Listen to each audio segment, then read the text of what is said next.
चलिए देखते हैं एक्सरसाइज 2.3 के क्वेश्चन नंबर 5 को, जो कि क्लास 11 एनसीईआरटी में चैप्टर 2 रिलेशन एंड फंक्शन का है। ठीक है, देखते हैं, काफ़ी आसान सा क्वेश्चन है, काफ़ी कॉन्सेप्चुअल है, और इसके लिए थोड़ा सा आपको ये नॉलेज होना चाहिए कि भाई क्लोज ब्रैकेट क्या होता है, और ये ओपन ब्रैकेट क्या होता है और क्लोज ब्रैकेट क्या होते हैं। ठीक है, ये सब का थोड़ा नॉलेज होना चाहिए, और इसके बारे में हम बताए हुए, अगर नहीं तो मेरे वीडियो के लिंक मेरा नीचे डाला गया है, उसको देख सकते हैं, यानी तो थोड़ा समझ लीजिए। यहाँ पे लेट्स से कि कोई नंबर लाइन है, ये 0, ये 1, ये 2, ये 3, ये 4 है। ठीक है, अगर आपको कह दिया कोई कि भाई एक कोई फंक्शन है, पार्टिकुलर फंक्शन है, जिसका रेंज मेरा नंबर लाइन में 4 से 2 के बीच लाई कर रहा है, 4 से 2, तो 4 से 2 के बीच तो कितने नंबर है ना, 4 के, सॉरी ये -4 -3 ना, ये -1 होगा इधर, चलिए 0 हो गया, -1 -2 -3।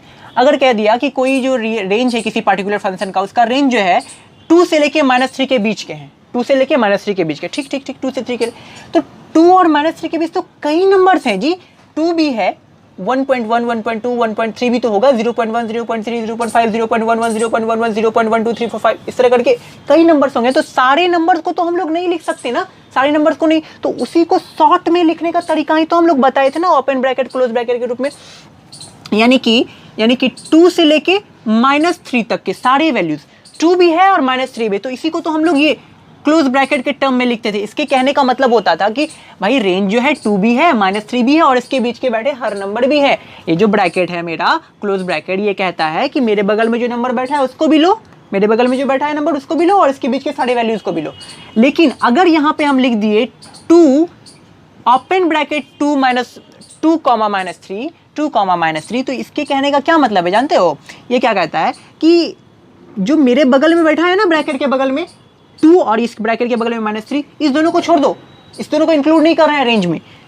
इसके बगल में जो बैठा है, इसके बगल में जो बैठा है, इस तरह के ब्रैकेट के बगल में, इस तरह के ब्रैकेट के बगल में जो बैठा है, उसको छोड़ के उसके बीच के सारे वैल्यूज ले लो।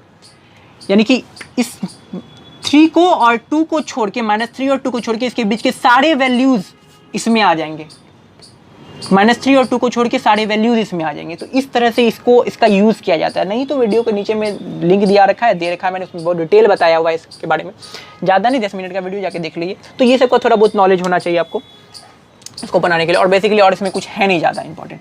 ठीक है, और है आसान क्वेश्चन काफ़ी, देखते हैं।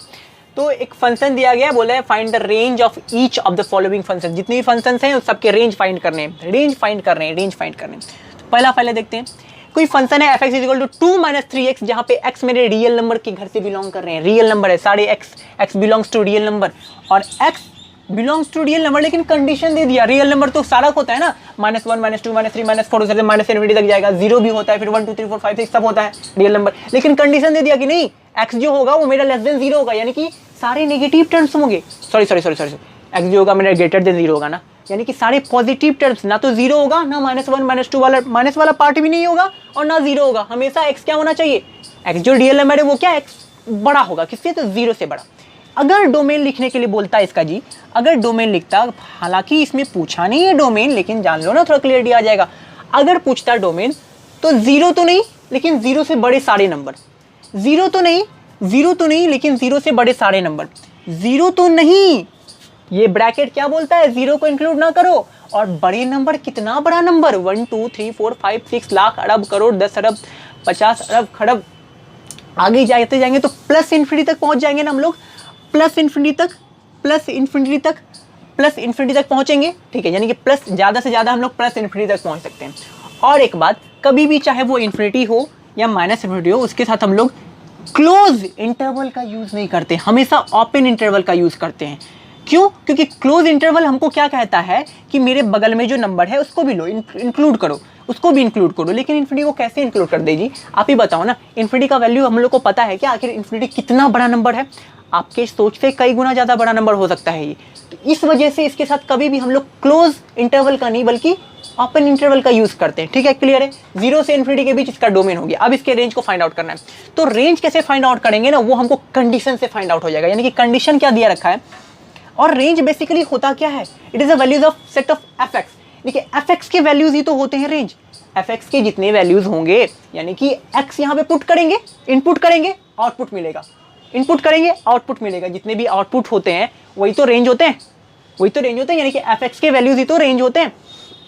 तो एफ एक्स के वैल्यूज क्या क्या मिलेंगे जब हम एक्स का वैल्यू यहाँ पुट करेंगे, वो भी क्या, एक्स ग्रेटर देन 0 होना चाहिए। तो कितने सारे नंबर हैं, सबको पुट करेंगे तो भाई कितना सारा रेंज निकलेगा, तो समझ में आ रहा है ना, बहुत सारा रेंज निकलेगा। लेकिन जो रेंज होगा भाई कितना, क्या होगा रेंज, कैसा, यानी कि प्लस में होगा, माइनस वाला होगा, टर्म 0 से लेके कहाँ तक होगा नहीं, तो ये हम लोग को फाइंड आउट करना है यहाँ पे। देखिए क्योंकि सारे वैल्यूज को नहीं लिख सकते थे, यहाँ पर भी 0 से इन्फिनिटी के बीच के सारे वैल्यूज है, बहुत सारे नंबर है, सबको नहीं लिखे, लेकिन एक शॉर्ट नोटेशन के थ्रू लिखे ना, उसी तरह रेंज को भी लिखेंगे। लेकिन रेंज मेरा क्या होगा, 0 से बड़ा होगा, 0 से छोटा होगा, 2 से बड़ा होगा, 1 से बड़ा होगा, क्या होगा, ये फाइंड आउट करना है हम लोग को इस कंडीशन के थ्रू। देखिए तो एफ एक्स के वैल्यूज रेंज होते हैं, एफ एक्स मेरा क्या होता है, रेंज होता है।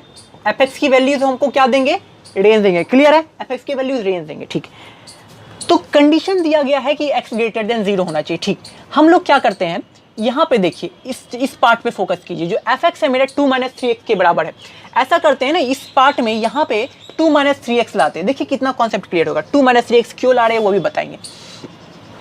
तो 2 - 3x लाने के लिए, चूंकि ये एक यहाँ इनइक्वलिटी वाला टर्म आ गया थोड़ा, ठीक है, तो जो भी करेंगे दोनों साइड करेंगे, इक्वेशन जैसा होता है ना, इक्वेशन जैसा, बस इक्वेशन की तरह सॉल्व करते जाएंगे इसको, बाकी कुछ नहीं।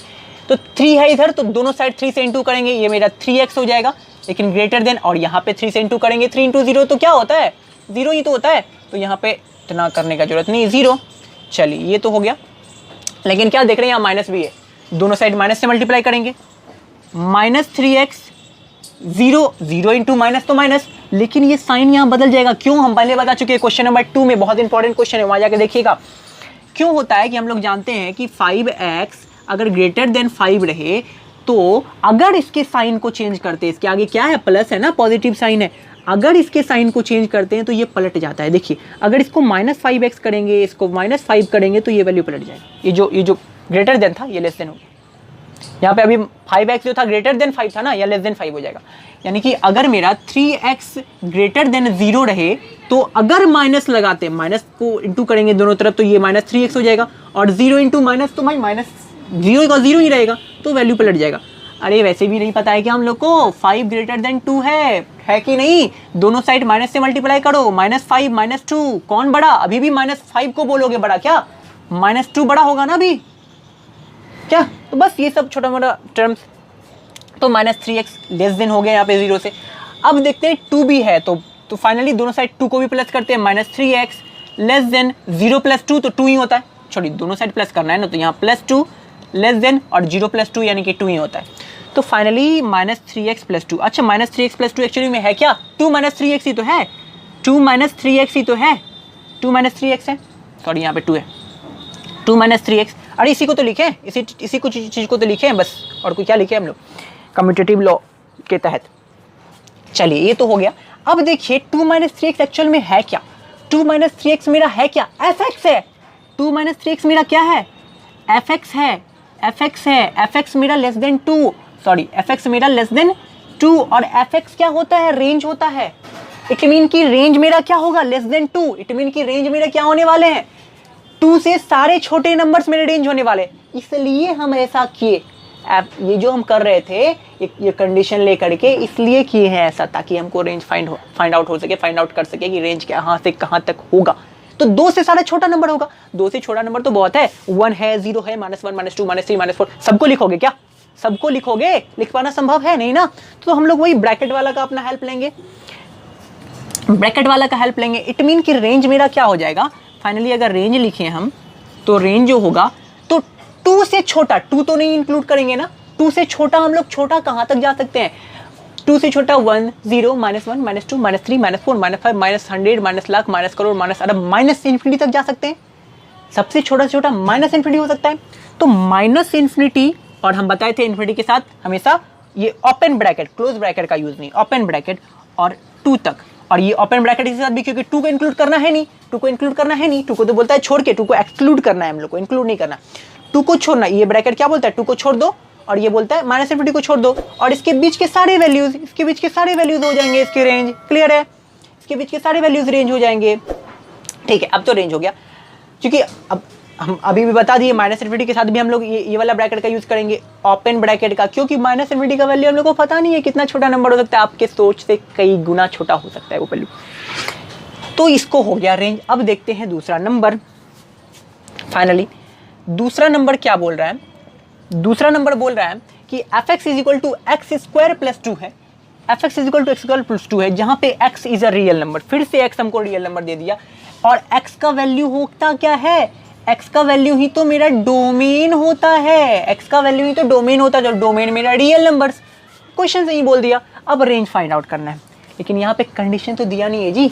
पहले में तो कंडीशन दिया था एक्स ग्रेटर देन 0, तो हम लोग फटाफट से रेंज पता कर लिए थे। यहाँ पे कंडीशन नहीं दिया था क्या, नहीं दिया गया तो कैसे करेंगे। ध्यान से देखो, कंडीशन दिया है, ध्यान से देखोगे तो पता चलेगा कि कंडीशन दिया है कि नहीं। अरे देखो, एक्स स्क्वायर जो होता है, एक्स स्क्वायर जो होता है हमेशा ग्रेटर देन और इक्वल टू 0 होता है कि नहीं, एक्स जो होता है। और एक्चुअली में एक्स है क्या, एक्स है क्या, एक्स है क्या, रियल नंबर है ना, x is a real number, x is a real number, x is a real number. तो एक्स जो है रियल नंबर है, तो एक्स स्क्वायर हमेशा ग्रेटर देन इक्वल टू 0 होगा। वैल्यू पुट करके देखो, कोई भी रियल नंबर डालो यहाँ पे, कोई भी रियल नंबर 1 2 -1 -2 कुछ भी। अगर -1 डालेंगे तो -1 का स्क्वायर हमेशा ग्रेटर देन इक्वल टू 0 होगा कि नहीं। -1 का 1 आता है ना, ग्रेटर देन 0 हुआ, इक्वल टू नहीं हुआ, लेकिन ग्रेटर देन 0 तो हुआ। या तो ग्रेटर देन होगा या तो इक्वल टू होगा, ठीक है। कुछ भी पुट करके देखो, 4 5 2 1 पुट करोगे तो 1 का स्क्वायर तो 1 ही होगा, जो कि ग्रेटर देन 0 है। 2 पुट करोगे तो 2 का स्क्वायर 4, जो कि ग्रेटर देन 0। -2 पुट करोगे तो -2 का स्क्वायर भी 4, माइनस गुना माइनस प्लस हो जाएगा, ठीक है। तो 4 वो भी मेरा ग्रेटर देन 0। आप एक्स का कोई भी रियल नंबर यहाँ पे पुट करो, एक्स का कोई भी वैल्यू पुट करो, कोई भी रियल नंबर पुट करो भाई, आपको हमेशा x square greater than equal to 0 मिलने वाला है। तो ये कंडीशन दे दिया है क्वेश्चन से, तो अच्छा से क्वेश्चन को देखना है बाबू। क्वेश्चन में ही सारा कुछ रहता है, क्वेश्चन से बाहर कुछ नहीं रहता है, आंसर क्वेश्चन में ही छिपे होते हैं। तो एक्स स्क्वायर ग्रेटर देन 0, फिर से वही करेंगे, हमको ये वाला टर्म लाना पड़ेगा, यानी कि एफ एक्स का वैल्यू यहाँ पे हमको लाना है। तो क्या देख रहे हैं, +2 है तो दोनों साइड +2 कर देंगे। X square +2 greater than equal to, यहाँ पर भी 0 +2 2 मिल गया। और एक्स स्क्वायर +2 एक्चुअली में है क्या, एक्स स्क्वायर +2 है क्या, एफ एक्स है, एफ एक्स है। और F X greater than equal to 2, it mean F X मेरा होता क्या, रेंज। एफ एक्स की वैल्यूज ही तो, set of values of F X ही तो हमको रेंज देता है। तो F X greater than equal to 2, it mean की रेंज हमारा ग्रेटर देन और इक्वल टू 2 होगा, ग्रेटर देन और इक्वल टू 2 होगा। यानी कि रेंज हम क्या लिखेंगे, या तो 2 होगा, 2 भी तो होगा, इक्वल टू का साइन है, 2 भी तो होगा, 2 भी तो होगा, यानी कि इसको इंक्लूड करना है। और 2 से बड़े, 2 से बड़े कितने बड़े नंबर, 1 2 3 4 5, सॉरी 1 तो नहीं होगा ना, 1 तो नहीं, 2 से बड़े यानी कि 3 4 5 6 7 8 9 10 11 100 लाख करोड़ अरब खरब, जहां तक जाओ प्लस इन्फिनिटी तक जाएंगे, प्लस इन्फिनिटी तक, प्लस इन्फिनिटी तक। और इन्फिनिटी को इंक्लूड करेंगे क्या, नहीं ना, इन्फिनिटी का वैल्यू तो आपको पता ही नहीं है, नहीं हमको पता है। तो इसको हम लोग ऐसे ओपन ब्रैकेट के साथ लिखेंगे, ओपन ब्रैकेट के साथ लिखेंगे, ठीक है। Close interval 2 comma open interval infinity, ठीक है। चलिए ये तो हो गया रेंज मेरा इस पार्टिकुलर फंक्शन का। और क्वेश्चन नंबर 3 देखते हैं। हाँ, क्वेश्चन नंबर 3 में क्या बोला है, f(x) = x, x is a real number, x फिर से रियल नंबर है, x values of domain, values of domain, domain ही होता है, डोमेन, डोमेन क्या होता है, वैल्यूज ऑफ x ही तो होता है। तो डोमेन हम लोग को रियल नंबर दे दिया है, हालांकि रियल पूछा नहीं है जी, पूछा नहीं है, तो क्वेश्चन में ही दे दिया है, लेकिन एक सेट ऑफ रियल नंबर होगा, रियल नंबर होगा। अब चलिए रेंज पे बात करते हैं। यहाँ पे भी तो कोई कंडीशन नहीं, कोई कंडीशन दिख रहा है, direct f x is equal to हम लोग को एक्स दिया गया है, कोई कंडीशन नहीं दिया है, ठीक है। ध्यान से देखो, f x is equal to x कहने का मतलब क्या हुआ, और रेंज तो set of values of F x होता है, एफ एक्स की जितनी वैल्यूज वो मेरे रेंज, ठीक। एक्स की जगह पे कोई भी रियल नंबर पुट करो, 1 पुट करोगे F of 1 1, F of 2 put करोगे, यहाँ पे 2 पुट करोगे जी, तो यहाँ पे भी तो 2 लिखना पड़ेगा, यहाँ पे 3 पुट करोगे तो यहाँ पे भी 3 लिखना पड़ेगा, यहाँ पे 100 पुट करोगे तो यहाँ पे तुमको 100 लिखना पड़ेगा, यहाँ पे अगर तुम -100 पुट करोगे तो यहाँ पे आपको -100 लिखना पड़ेगा। यानी कि कोई भी रियल नंबर पुट कर रहे तो वही मिल रहा है हम लोग को, कोई भी रियल नंबर पुट कर रहे हैं रियल नंबर ही मिल रहा है, कोई भी रियल नंबर पुट करे वही मिल रहा है। 2 पुट करिए 2, 3 पुट करेंगे 3, F of 3 3, F of 4 4, F of 5 5, F of 100 100, F of -100, F of -100, यानी कि एक्स का कोई भी वैल्यू पुट करोगे हमको एक्स ही मिलने वाला है। यानी कि रियल नंबर पुट कर रहे हैं, रियल नंबर मिल रहा है, रियल नंबर पुट कर रहे हैं, रियल नंबर मिल रहा है। तो रेंज क्या लिखेंगे हम लोग, रेंज क्या लिखेंगे, रियल नंबर पुट कर रहे हैं, रियल नंबर मिल रहा है, सारे रियल नंबर्स तो हमारे रेंज होते हैं। तो ये हो गया real number, set of real number लिख दो इसको, या फिर आर लिख दो, हो गया आर लिख दो, set of real number it mean क्या, आर से रिप्रेजेंट करते हैं सेट ऑफ रियल नंबर को। तो हो गया एक्सरसाइज 2.3। अब देखेंगे हम लोग मिसलेनियस एक्सरसाइज, देन उसके बाद कुछ उसके एग्जांपल्स और एक्सरसाइज, मिसलेनियस एग्जांपल्स भी हैं और एक्सरसाइज भी। तो अगर इसको नोट करना है तो टेक अ स्क्रीनशॉट और note it in your note guys.